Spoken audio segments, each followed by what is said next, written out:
এজনে কৈছে ঠেলি দিও নেকি এজনে কৈছে ঠেলি নিদিব দেই হয় ঠেলি দিও নেকি বুলি কোনে কৈছিল ঠেলি দিও নেকি আছাম এছ'চিয়েশ্যনত থকা মানুহে তেওঁ তাতে ফুৰিব গৈছিল কিবা গৈছিল সেইটো মই ক'ব নোৱাৰোঁ কিন্তু মোক কোৱা হৈ গৈছিল দাদাই গান গাব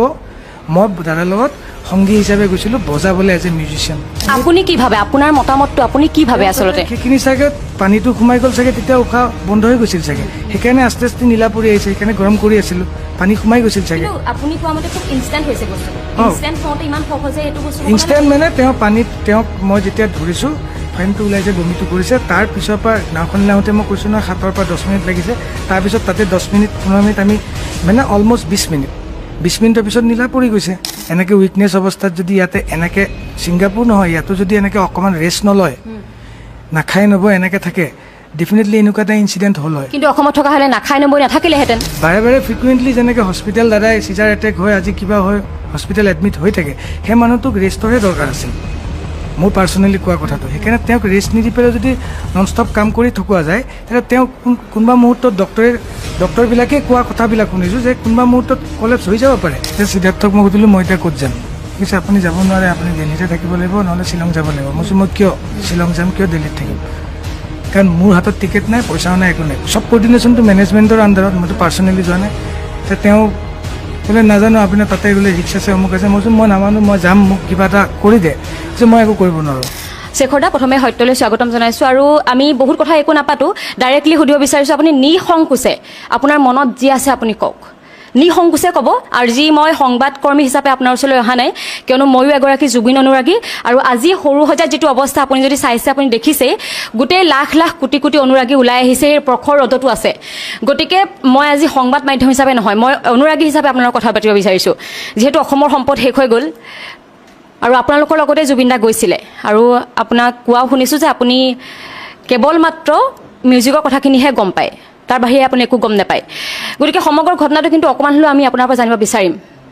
হয় মই তাতে আমি মই পানীৰ পৰা কম নে মানে মই ক'ৰ পৰা কম যেতিয়াৰ পৰা আপোনাৰ প্ৰথম যিহেতু তেখেতে অসম এৰি যোৱাৰ পৰা আকৌ অসমত সেই নশ্বৰতে অহালৈকে আপুনি যিমানখিনি আপুনি ক'ব পাৰে 17 তাৰিখে গৈছিলোঁ 8টা বজাত ফ্লাইট আছিল আমি গ'লোঁ 17 তাৰিখে গৈ 17 তাৰিখে আমি পালোঁ ছিংগাপুৰ সেইদিনাখন আমি ক'তো বাহিৰত ওলোৱা নাই তাতে আছিলোঁ তাতে ডিনাৰ কৰি থাকিলোঁ পিছদিনাখন 18 তাৰিখে দিনত ক'তো ওলোৱা নাই ইভিনিং আমি ছাইডত ৰেষ্টুৰেণ্ট এখনত যাই পেলাই ডিনাৰ কৰিলোঁ কৰি তাতে সেই গান চানো হ'ল তাতে দাদায়ো গালে সেইটো বস্তু মই অতনুদাকলৈও পঠাইছিলোঁ দাদাই কৈছিলে অতনুদাক দিবলৈ যে এইটো প্ৰথমে তাক দে ভাইৰেল কৰিব আৰু তলত লিখি দে 31 অক্টোবৰত ৰৈ বিনালে ৰিলিজ হ'ব তাৰপিছত দাদাই কিবা কিবি এক্টিভিটিজ অলপ হ'ল সেইখিনিও আমি ভিডিঅ' কৰিলোঁ অতনুদাকে দিছোঁ তাৰপিছত তাৰ পৰা আহিলোঁ 11-12মান বাজিল ৰাতি শুলোঁ হোটেলত পিছদিনাখন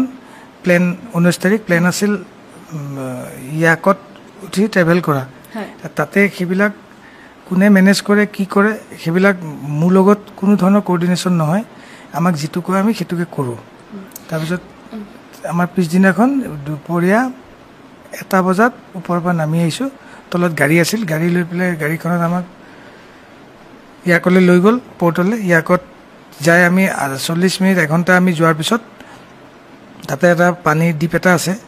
আইলেণ্ড এটা তাতে চব বেলেগ বেলেগ ইয়াকো যাই পেলাই তাতে মানুহবিলাক নামি টুৰিষ্টবিলাক নামি তাতে এক্টিভিটিজ কৰে তাতে আমিও চবেই যিটো নামিছে আমিও নামিছোঁ নামি পেলাই দাদাও নামিলে এবাৰ সাঁতুৰি আহি ওপৰত উঠিল বহিল ছেকেণ্ড টাইম দাদা বোলে নামি গৈছে দাদা বোলে নামি গৈছে বুলি মই কৈছোঁ মই তেতিয়া অলৰেডি পানীত আছোঁ দাদা নামাটো মই দেখা নাই খালি নামি যোৱাৰ পিছত অলপ দূৰ সাঁতোৰাৰ পিছত মই অলৰেডি আছিলোঁৱে পানীত তেতিয়া কোনোবা এজনে ওপৰৰ পৰা ক'লে যে দাদাই জেকেট পিন্ধি যোৱা নাই দাদা এনেই গৈছে কিন্তু প্ৰথমবাৰ জেকেট পিন্ধি নামিছে তেতিয়া মোক চাগে আপোনালোকে ভিডিঅ'টোত দেখা পাইছে মই অৰেঞ্জ কালাৰ বেডখনত বহি আছোঁ পানীত মই সাঁতুৰি থকা নাই তেতিয়া তাৰপিছত মই চাই ল'লোঁ দাদাই কেনেকৈ সাঁতুৰে কি কৰে মোৰ অভিজ্ঞতা নাই পিছৰবাৰ মই সাঁতুৰি মানে চুইং কৰি আছোঁ ফ্ল' কৰি আছোঁ তেতিয়া দাদা নামি গ'ল যেতিয়া ক'লে যে দাদা জেকেট নিপিন্ধাকৈ গৈছে তেতিয়া মই চালোঁ হয় দাদা জেকেট নিপিন্ধাকৈ আহিছে তেতিয়া মই দাদাক দূৰৰ পৰাই মই অলপ দূৰত আছিলোঁ মই চিৰিয়াছ নালাগে আহিব ইফালে আহিব নালাগে বিকজ ইয়াতে ইমান দূৰ বুকুত কষ্ট হয় ন সাঁতুৰিলে সেইকাৰণে মই বোলো নালাগে আহিব নাই দাদাই কাৰো কথা নুশুনে আহি আছে কিন্তু সেইখিনি ভিডিঅ' আমি আচলতে পোৱা নাই আপুনি যিখিনি কৈছিলে এতিয়া কোনোবাই পাইছে কিন্তু আমি দেখা নাই আমি ভিডিঅ' যিটো পাইছো আপোনাক মোৰ ওচৰত ভিডিঅ'টো আছে মই বহি থাকোঁতে হয় তাত বহি আছে কিন্তু পাছফালৰ পৰা কোৱা হৈছে যে নালাগে যা নিপিন্ধিলেও হ'ব আৰু এনেকৈ কোৱা হৈছে যে ঠেলি দিম নেকি কোনে কৈছিল সেই ঠেলি দিম নেকি জুবিন গাৰ্গক কোনে কৈছিল মই গম নাপাম আপুনি যিহেতু আছে মই আছো মানে মইতো পানীত আছো হয় মই ওপৰৰ পৰা কোনে কৈছে সেইটো মই পাৰফেক্টলি আপুনি যদি ভিডিঅ'টো আপুনি চাগে চোৱা নাই যদি আপুনি চাবলৈ কষ্ট হ'ব পাৰে মই নাজানো কিন্তু আপুনি যদি চাই এইখিনিতে কথা কৈছে যে ঠেলি দিওঁ নেকি ঠেলি দে আপুনি চাওক আপুনি চাওক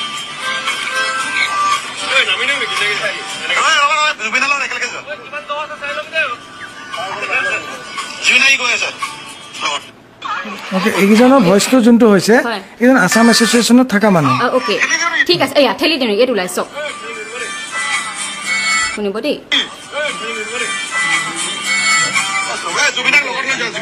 এজনে কৈছে ঠেলি দিওঁ নেকি এজনে কৈছে ঠেলি নিদিব দেই হয় ঠেলি দিওঁ নেকি বুলি কোনে কৈছিল ঠেলি দিওঁ নেকি আছাম এছ'চিয়েশ্যনত থকা মানুহে তাতে থকা তাৰ তেওঁলোকৰ মই এজনৰে নাম জানো তন্ময় দা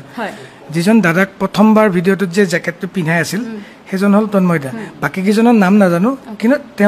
তেওঁলোকৰ লগৰে তন্ময় দাহঁতৰ লগৰে নাম নাজানো কিন্তু নাম নাজানে আচ্ছা আৰু এটা এইখিনিতে কথা আপোনাক সুধিব লাগিব জুবিন দাই প্ৰগ্ৰেম কৰিবলৈকে গৈছিল নে প্ৰগ্ৰেম মুখটো সেনেকে লৈ গৈছে মুখটো এনেই নিনিয়ে আপুনি জনামতে প্ৰগ্ৰেমে আছিল নহয় জানো কিন্তু শ্যামকানু মহন্তই কৈছিল যে জুবিন গাৰ্গে ৰেষ্ট কৰিবলৈহে আহিছিল কোনে কি কৈছে তেওঁ এতিয়া যে কৈছে ৰেষ্ট কৰিব গৈছে কিবা কৈছে এইটো তেওঁ গম পাব তেওঁলোকৰ কি আমাক মুখ এনেই লৈ নাযায় নহয় আগদিনা যে আপোনাৰ দুদিনমান আগত যে বম্বেৰ পৰা আহিছে প্ৰগ্ৰেম কৰি ভূপেন হাজৰিকাৰ অনুষ্ঠানটোত তাতে মই নাই নহয় তাতে তেওঁলোকে অৰ্গেনাইজ কৰিছে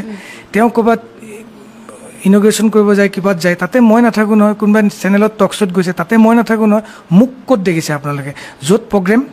য'ত ষ্টুডিঅ'ত আৰু সেইদিনাখন এক্টিভিটিছটো তাত আমি যিহেতু অসমৰ বা বাহিৰৰ জেগা তাত গৈছোঁ 3 দিনৰ কাৰণে গৈছোঁ আমি লণ্ডনো গৈছিলোঁ যাওঁতে তাতে যোনে য'ত ফুৰায় তেওঁলোকৰ মানুহে যি এৰেঞ্জ কৰে তাতে আমাকো নিয়ে দাদাৰ লগত আমিও যাওঁ নিজে যাম বুলি নিজে প্লেন কৰিম বুলি একো কৰিব নোৱাৰোঁ এতিয়া তেওঁ তাতে ফুৰিব গৈছিল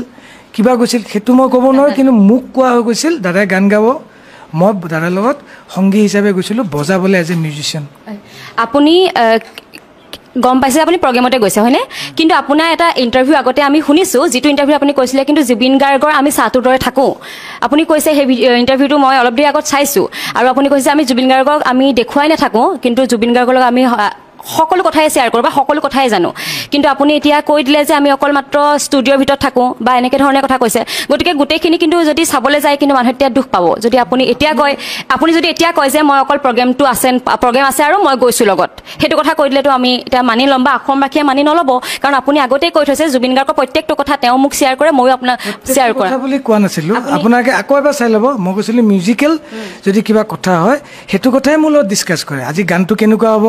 ষ্টেজত কি গান গাম সেইটো বস্তুৱে শ্বেয়াৰ কৰে বাকী বস্তু মোৰ লগত ক'ত ঘৰ হ'ব ক'ত যাম কিহত যাম নহয় তেওঁৰ কথাটো কৈছোঁ তেওঁ ক'ত কিবা কিনিব ক'ৰবাত যাব ফ্লাইটত যাব নে কেইদিন থাকিব সেইবিলাক বস্তু মোৰ লগত তেওঁলোক ঘৰুৱা সেইবিলাক মেনেজমেণ্ট যিহেতু আছে মেনেজমেণ্ট ৰাখে সেইটো কাৰণেই আমি মেনেজমেণ্টৰ কথা কাৰণে লগত আহিম বাৰু কিন্তু প্ৰগ্ৰেম কৰিবলৈ গৈছিলে যিহেতু প্ৰগ্ৰেম কৰি তেওঁ নিথৰ কয় যে গান তাতে কি গাব মই অকলে গৈ আছোঁ দাদাক মই সুধিছোঁ মই অকলে নাই বেলেগ নালাগে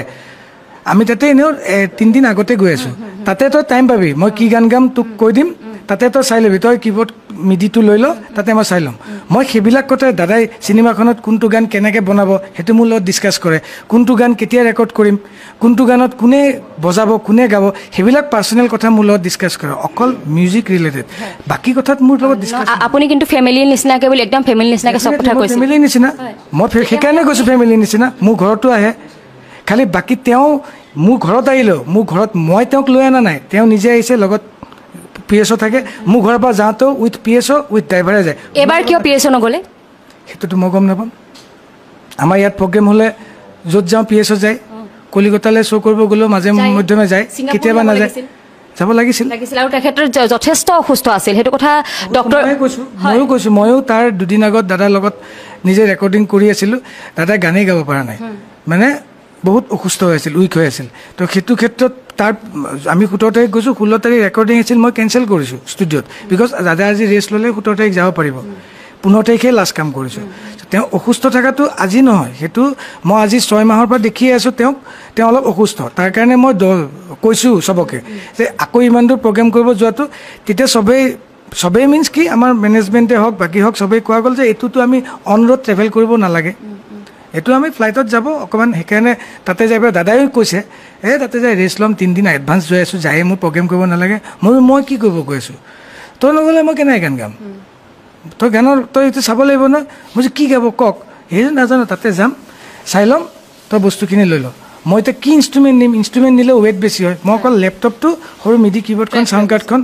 ট্ৰেকত দিলেও দাদা ট্ৰেকত গাব নোৱাৰে, মাজত ৰখি দিয়ে। চ' মই চেম্পলিং কৰিব লাগিব, যোনে গম পাব। মই এবিলটন লাইভটো লৈ যায়, তাতে মই এইবিলাক ইনষ্টল কৰি তাতে মই ৰেডি কৰি আছিলোঁ, আৰু মোৰ বেলেগ নাই তাতে।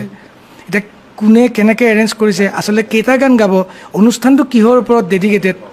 একো নাজানে। একো নাই। মোক দাদা যেতিয়া উঠিব তেতিয়া মই বজাম। আপুনি অকল অনুষ্ঠান কৰিবলৈকে গৈছিল, আপোনাক লৈ যোৱা হৈছিল, সকলোখিনি ব্যৱস্থা কৰি দিয়া হৈছিল,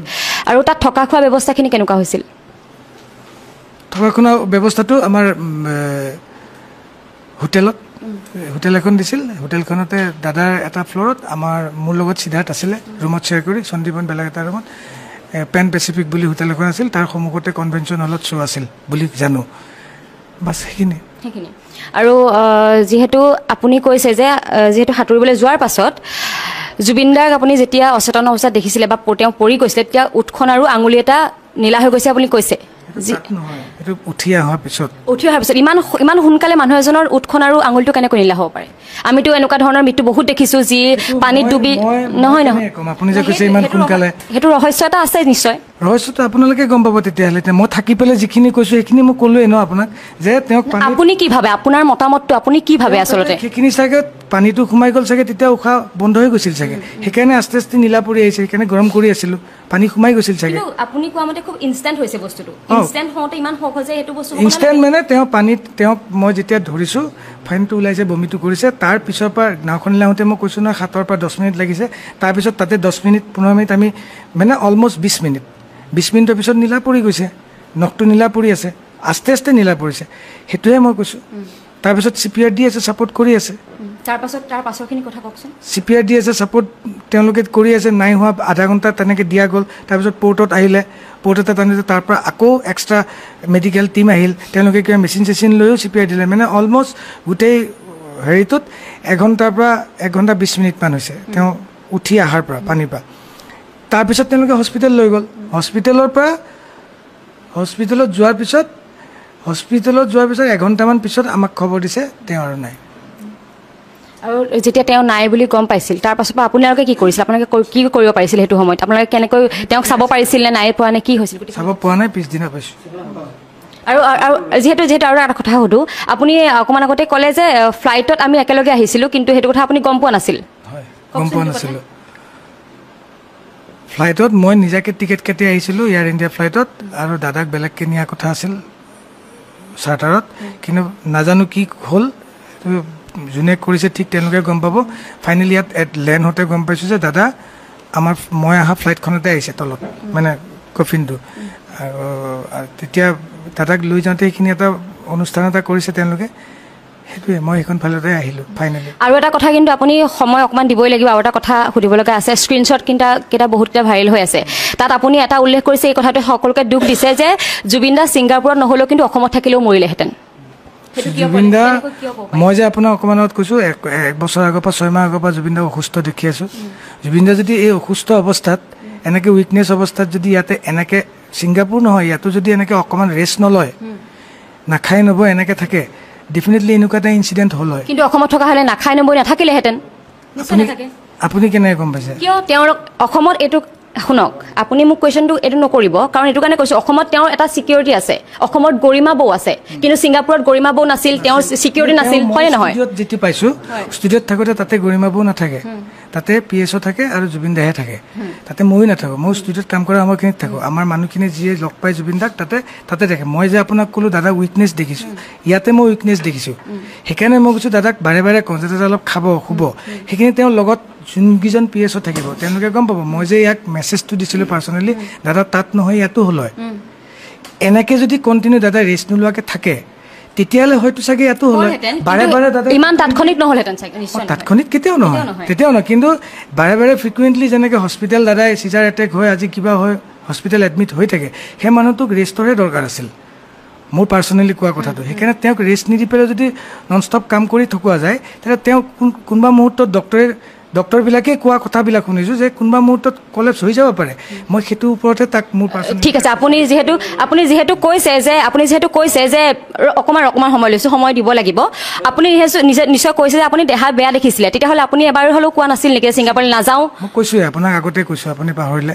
মই আগতে কৈছোঁ যে তেওঁ দাদা এনেকুৱা অৱস্থাত মানে গাটো এনেকুৱা তো এনেকুৱা নগ'লেও হয় নেকি কোনে প্ৰেছাৰ দিছিল যাবলৈ প্ৰেছাৰ কোনে দিছে মই নাজানো প্ৰেছাৰ কোনেও দিয়া নাই তেতিয়া কৈছে কি আমাৰ মেনেজমেণ্টে ক'লে যে নহয় তাতে ইমান দূৰ গ'লেও আমাৰ ট্ৰেভেলটো আমাৰ অন ৰোড নহয় ন ফ্লাইটে হ'ব আৰু দাদাই নিজেও কৈছিলে মই দাদাক কৈছিলোঁ ইমানটো ভালকৈ নোখোৱে কিয় অলপ খাই বৈ খুৱাওক যদি তাতে যাই কৈছে একো নাই আমি যাম নহয় 3 দিন তাতে ৰেষ্টে পাম 17, 18, 19, 20 তাৰিখে আমাৰ প্ৰগ্ৰেম তাকো সৰু প্ৰগ্ৰেম 21 তাৰিখে আহিম মই ৰেষ্ট পাই যাম হ'ব দে তাতছে ওপৰত মই একো ক'ব নোৱাৰোঁ আপোনাক মই আৰু এবাৰ কথা কওঁ যে আপুনি নিসন্দেহে কথাবোৰ কওক নিসংকোচে কওক এই মেনেজমেণ্টক আপুনি তাত কেনেধৰণে দেখিছিল ইয়াত যিহেতু আপুনি কৈছে যে ইয়াত অকণমান সময় লৈছোঁ আপুনি যিহেতু কৈছে যে অসমত থকাহেঁতেন এনেকুৱা হ'লহেঁতেন কিন্তু অসমতো তেনেকুৱাতো মেনেজমেণ্ট নহয় তাত ছিংগাপুৰত গৈ পেলাই কিয় মেনেজমেণ্টটো ঢিলা হৈ গ'ল সেইটো আপুনি কি দেখিছিলে মেনেজমেণ্টটো ঠিকে আছে ইয়াতে যেনেকৈ আছে তাতেও সেনেকৈ আছে কিন্তু যদি আমি ভিডিঅ' চাওঁ তেতিয়া কিন্তু মেনেজমেণ্টৰ যিজন সিদ্ধাৰ্থ শৰ্মা তেখেতে পানীত আছে কিন্তু জুবিনদাৰ লাইফ জেকেট নিপিন্ধাকৈ জাপ মাৰিছে সেইটো তেখেতৰ দায়িত্ব হ'ব লাগিছিল সেইটো সিদ্ধাৰ্থ থাকিব নালাগিছিল মোৰ হিচাপত আপোনাৰ কথাটো ঠিকে আছে কিন্তু সেইখিনি টাইমত সিও পানীত আছে ন অলৰেডি এক্টিভিটিছত দাদা অলৰেডি ওপৰত আছাম এছ'চিয়েশ্যনৰ মানুহখিনিৰ লগত আছে তো সি দাদাৰ লগত থাকিব লাগিছিল নে সি পানীত নাহিব লাগিছিল সেইটো বস্তু সি কনচাৰ্ণ হ'ব ন কিন্তু মই অকল এক্টিভিটিছত মোক লৈহে গৈছে মোক পানীত নাহিব দিছে আমি এক্টিভিটিছত আছোঁ তথাপিও তেওঁলোকে যেতিয়া ক'লে মই তেতিয়া দাদাক ধৰিলোঁগৈ ৰিটাৰ্ণ কৰিলোঁ এতিয়া তাত গিল্টিটো কি হ'ল কাৰ কি হ'ল সেইটো আপোনালোকে নিজেই বিবেচনা কৰিব ক'ব বিচৰা নাই আৰু এটা কথা কিন্তু ক'ব লাগিব যে এই আপোনাক সিদ্ধাৰ্থ শৰ্মাই অসমলৈ আহিবলৈ মানা কৰিছিল এতিয়া আপুনি অকণমান আগত কৈ গ'লে এই কথাটো ভালকৈ কওক অকণমান নাই যেতিয়া জুবিনদা গেট আমি নামিলোঁ একেলগে ছিংগাপুৰৰ পৰা তেতিয়া অকল সন্দীপন গাৰ্গকে বিচাৰিছিল চেম অফিচত বিকজ বাকীকেইজন মানুহক এলাও কৰা নাছিল এজন মানুহক এলাও তেওঁক সোমাব দিলে বাকী আমাক সোমাব নিদিলে সিদ্ধাৰ্থকো দিয়া নাই তেতিয়া সিদ্ধাৰ্থক মই সুধিলোঁ মই এতিয়া ক'ত যাম সি কৈছে আপুনি যাব নোৱাৰে আপুনি দিল্লীতে থাকিব লাগিব নহ'লে শ্বিলং যাব লাগিব মই কৈছোঁ মই কিয় শ্বিলং যাম কিয় দিল্লীত থাকিম কাৰণ মোৰ হাতত টিকেট নাই পইচাও নাই একো নাই চব কৰ্ডিনেশ্যনটো মেনেজমেণ্টৰ আণ্ডাৰত মইতো পাৰ্চনেলি যোৱা নাই তেতিয়া তেওঁ ক'লে নাজানো আপোনাৰ তাতে গ'লে ৰিক্স আছে অমুক আছে মই কৈছোঁ মই নামানো মই যাম মোক কিবা এটা কৰি দে কৈছে মই একো কৰিব নোৱাৰোঁ মোক তাৰ পৰা যিটো ক'ব সেইটোহে মই কৰিম তাক কোনে কৈ আছে সেইটো মই নাজানো কিন্তু মোকতো কোনেও কোৱা নাই ইয়াৰ পৰাই হওক তাৰ পৰাই হওক কোনেও মোক লগত কৰ্ডিনেট কৰা নাই মই তাতে নাই টাইপ হৈ গ'লোঁ মানে মই সেই চিনতে নাই তেতিয়া মোৰ ভাইটিক ফোন কৰিছোঁ মোৰ লগৰক ফোন কৰিছোঁ সেই লগৰে মোক টিকেট কাটি দিছে 4:25 ফ্লাইটখনত এয়াৰ ইণ্ডিয়া মই তাৰ পৰা তেতিয়া 1:30 2টা বাজিছে তাৰ পৰা মই এইখন ফ্লাইটত মই আহিছোঁ তাৰপিছতে গম পাইছোঁ এইখন ফ্লাইটতে জুবিনদা আহিছে আচলতে ইমান এজন ডাঙৰ মহান শিল্পী ঢুকোৱাৰ পাছত যেতিয়া এয়াৰপৰ্টত তেখেতক অনাৰ যুঁজাৰ কৰে তেতিয়া জানিব লাগিছিল মই ভাবোঁ মানে আপোনালোক জানিব লাগিছিল কাৰণ সেইটো সময়ত আৰু জুবিন গাৰ্গক আনিছে যিহেতু তেতিয়া আপুনি জানিব লাগিছিল যে ইয়াতে কেনেবাকৈ আহিছে নেকি আপোনাৰ পৰিৱেশটো দেখিব পৰিৱেশটো বেলেগ হৈ থাকে ন আমি নৰ্মেল মই নহয় মোৰ লগত তাতে আৰু অসমীয়া মানুহ বহুত আহিছে গুৱাহাটীলৈ কোনো এজনেও নাজানে কাৰণ মই অসমীয়া মানুহক তাতে মই 2.5 ঘণ্টা ৰখিছোঁ ন প্লেটফৰ্মত 28 গেটত তাতে মোক এই মানুহৰ লগত মই পানী খাইছোঁ কথা পাতিছোঁ কি হ'ল কথাটো এনেকৈ আপোনালোকে যেনেকৈ সুধিছে তেওঁলোকে সুধিছে মই এতিয়া কোৱা অৱস্থাত নাই গম পাব চবে মই এতিয়া গৈ আছোঁ দাদাক ক'ত গ'ল দাদাক কেনেকৈ নিলে মই কিবা চাৰ্টাৰ ঠিক কৰিছে তাতে নিছে চাগে কাৰণ দাদাক 1:30 বজাত তাত থৈছোঁ আৰু এইখন 4:25 অলমষ্ট দাদা গৈ আহি পাব লাগে কিন্তু কোনেও নাজানে পিছতহে লেণ্ড কৰোঁতেহে চবেই গম পাইছে কাৰণ ফ্লাইটৰ মানুহে ভিতৰৰ পৰা এনেকৈ চাই আছিল মোৰো সেইখিনিয়ে জানে মই নামি পেলাইহে গম পাইছোঁ যেতিয়া পবিত্ৰ মাৰ্ঘেৰিটা আৰু সন্দীপনক দেখা পালোঁ এতিয়া আপোনালোকৰ তেওঁৰ লগততো এতিয়া যোগাযোগ একেবাৰে হোৱা নাই তাহাঁতি কেতিয়া আহিব কথা আপোনাক কৈছে নেকি কিবা কিবি সিদ্ধাৰ্থ আৰু নাই যোগাযোগ হোৱা নাই আচলতে ধন্যবাদ জ্ঞাপন কৰিছোঁ আপুনি যে সংবাদ মাধ্যমৰ লগত ব্যক্ত কৰিছে ডাঙৰ কথা আচলতে সময় নাই কিন্তু আপুনি এটা কথা ভাবা আমি ডিষ্টাৰ্ব দিয়া নাই আপোনাক দিব বিচৰা নাই কিন্তু সমগ্ৰ অসমৰ মানুহ কিন্তু এতিয়া সৰু সজাত এই প্ৰখৰ ৰ'দত আছে গতিকে আমি অকণমান মই আজি মোৰ নিজৰ কাৰণে বা মোৰ নিজৰ চেনেলটোৰ কাৰণে অহা নাই গোটেই অসমবাসীৰ কথা দাবী আছে প্ৰশ্ন আছে হাজাৰটা প্ৰশ্নৰ কাৰণেহে আহিছোঁ গতিকে ধন্যবাদ জ্ঞাপন কৰিছোঁ আপুনি যে আমাক এইকণ সহায় কৰিছে থেংক ইউ ছ' মাছ